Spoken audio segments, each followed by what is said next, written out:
The first time you meet your partner's family always feels like a big deal. It can be exciting, but also nerve-wracking.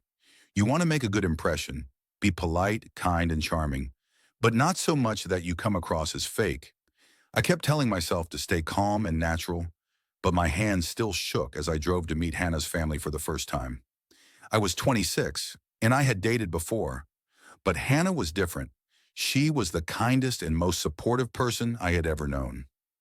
We'd been together for almost 3 years, and life with her felt easy, like I could finally be myself without pretending. Meeting her parents was something we had put off because they lived overseas, but now they were visiting her for the holidays. I had seen them on video calls a few times, but I knew that wasn't the same as meeting in person. When I reached Hannah's elegant house on Christmas Eve, I saw several cars parked out front. My stomach tightened. Everyone was already there. I had wanted to arrive first to make a good impression, but it was too late for that. The door opened, and a tall man with reddish-brown hair smiled warmly at me. "You must be Daniel," he said, shaking my hand before pulling me into a half-hug. "Hannah told us you had to work today. Glad you could make it." This was her father, Patrick. His easy friendliness instantly eased some of my nerves. He looked like a slightly older version of Hannah, fit, sharp, and handsome. Come in," he said, guiding me toward the living room. Inside, her mother, Helen, greeted me next. She kissed me on both cheeks and complimented my suit. "We've heard so much about you," she said with a laugh. "Hannah never stops talking about you." She had the same striking features as her daughter, only more mature.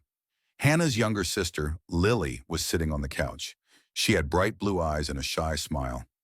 "Nice to meet you, Daniel," she said, shaking my hand politely. Then there was her older brother, Marcus. I don't think I've ever seen a man look that perfect. Broad shoulders, perfectly styled hair, and a model's smile. He could have stepped right out of a magazine. They all seemed so much more impressive in real life than on video calls. I joked to myself that their webcams must have been terrible, because the difference was almost unreal. Patrick gestured for me to sit. "Hannah will be down in a few minutes. She's just getting ready," he said. The five of us chatted easily. They asked about my work, my family, my hobbies. The conversation flowed like we'd known each other for years. I found myself liking them more with each passing minute. They were charming, successful, and full of stories. Compared to my own family, they felt almost extraordinary. About 20 minutes later, Hannah came downstairs. My heart skipped a beat. She looked breathtaking in a deep red dress that shimmered under the lights. Her hair felt like a curtain of fire, and her smile was softer and sweeter than ever. In that moment, I knew I wanted to spend my life with her. I had been carrying an engagement ring in my pocket for weeks, planning to propose sometime soon. But seeing her there with her family, glowing and radiant, I couldn't hold back. I dropped to one knee and asked her to marry me. Tears welled up in her eyes as she said yes over and over. Her family cheered, clapping and hugging us both. It felt like a scene from a perfect holiday movie. "Welcome to the family," Patrick said, his voice warm and proud. "Let's eat," Lily piped up, sounding like an eager teenager. "I'm starving." Helen guided me to the dining room, where a long table was covered with side dishes and sparkling glasses. Patrick and Marcus entered carrying a massive silver platter. At first I thought it was a turkey or some exotic roast, but when they set it down, my smile froze. It wasn't a turkey, it was a person. My mind refused to believe it, but the shape was unmistakable. A young man, roasted and seasoned, lay on the platter. "Looks delicious as always," Lily said, grinning as she reached for a serving spoon. "What? What is this?" I stammered. "It's what keeps us the way we are," Hannah said gently, as if she were explaining a family tradition. "One meal a year prepared with care. It's our secret." Marcus began carving the meat. "Hannah's the best at cooking it," he said with a smile. "Perfect seasoning, perfect temperature." I stared at Hannah, stunned. This is a human being."